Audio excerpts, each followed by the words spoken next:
और inside stories के लिए मेरे इस YouTube चैनल को सब्सक्राइब करें और Facebook पेज को भी लाइक करें। गैंगस्टर लक्ष्मण को केंद्रीय पुलिस ने राउडी डिक्लेयर कर रखा था। राउडी शब्द का प्रयोग गुंडे के लिए किया जाता है जो उत्पात फैलाता है और बदमाशी करता है। गुंडों का मूल उद्देश्य स्वयं को सिस्टम से ऊंचा दिखाना होता है। उपद्रव करने के लिए जिस समूह को जाना जाता है उसे आम बोलचाल की भाषा में राउडी गैंग कहा जाता है।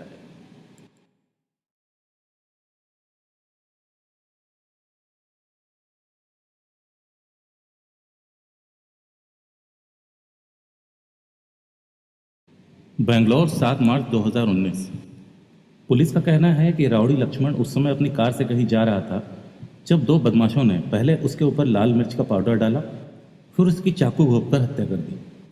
पुलिस का कहना था कि ये 5 से 6 लोग थे जिन्होंने लक्ष्मण पर हमला किया था। शुरू में पुलिस का मानना था कि ये दो गैंग के बीच की आपसी लड़ाई रही होगी जिसमें लक्ष्मण मारा गया, मगर जब तहकीकात शुरू हो गई तो कुछ और ही सच सामने आया। लक्ष्मण 2 दिन पहले ही जेल से छूटा था।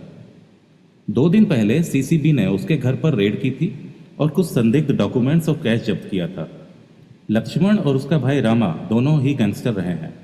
इनके ऊपर 30 से ज़्यादा क्रिमिनल एक्टिविटीज़ के केस चल रहे हैं।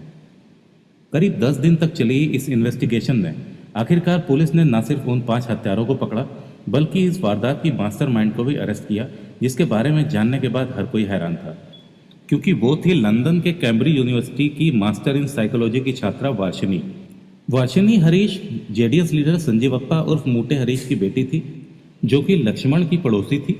और इस हत्या का मुख्य कारण था लक्ष्मण द्वारा वार्शिनी का शारीरिक शोषण और वार्शिनी को उसके प्रेमी रूपेश से दूर रखना। असल में वार्शिनी जब लंदन नहीं गई थी तब उसकी रूपेश से नज़दीकियां बढ़ गई थी और दोनों एक दूसरे को प्यार करने लगे थे। वार्शिनी के पिता इस रिश्ते के खिलाफ थे और इन दोनों को अलग करने के लिए उन्होंने लक्ष्मण की मदद ली थी, जो कि उनका पड़ोसी था, और दोनों घरों के बीच अच्छे संबंध थे। वार्शिनी के पिता के कहने पर लक्ष्मण ने रूपेश को वार्शिनी से अलग करने की धमकी दी, मगर इसी बीच वो खुद वार्शिनी के करीब आ गया और उसका शारीरिक शोषण करने लगा था, जबकि इन दोनों की उम्र के बीच एक लंबा फासला था। लक्ष्मण वार्शिनी की उम्र से करीब दोगुनी उम्र का था। लक्ष्मण उसको तब से जानता था जबकि वो एक बच्ची थी।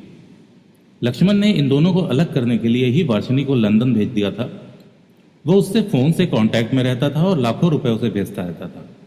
वार्शिनी का प्रेमी रूपेश आर उर्फ रूपेश गोड़ा आर नगर में रहता था और एक डांस क्लास चलाता था। हरीश और लक्ष्मण अच्छे दोस्त थे।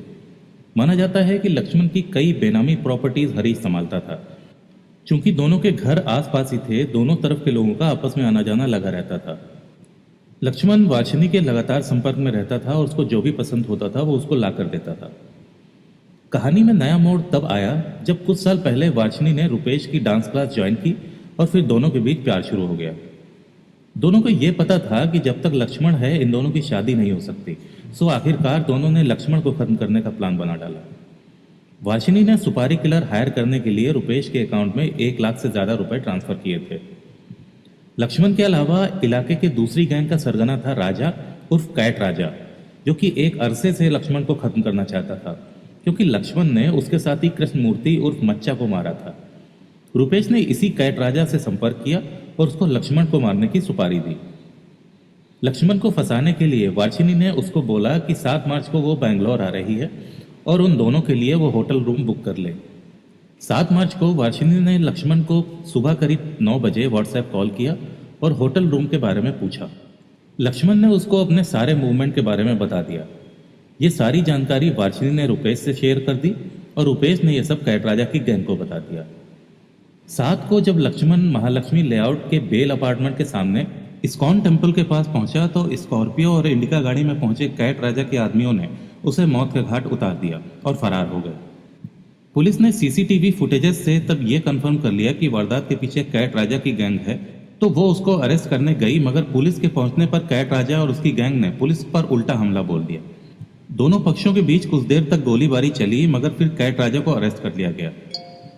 कैट राजा को अरेस्ट करने के बाद सारी परतें खुलती चली गईं और आखिरकार पुलिस की तफ्तीश रुपेश से पहुंचते हुई वार्शिनी पर जाकर खत्म हुई। रुपेश एक बार पहले भी जेल जा चुका है, जब उसने राजा राजेश्वरी नगर के एमएलए के आनंदी के घर में चोरी की थी और जेल में रहने के दौरान उसकी कुछ बदमाशों से अच्छी जान पहचान हो गई थी, जिसके सहारे बाद में वो कैट राजा गैंग तक पहुंचा। उसका कहना था कि वो फिल्मों और टीवी सीरियल्स में असिस्टेंट डायरेक्टर का काम कर चुका है और वो वार्शिनी के संपर्क में तब आया जब उसने अपनी डांस क्लासेस शुरू की थी। वार्शिनी की मां का कहना है कि इस मामले में वार्शिनी को बेवजह फंसाया जा रहा है। ये सारी कहानी झूठी है और लक्ष्मण की मौत गैंगवार का नतीजा है और कुछ नहीं।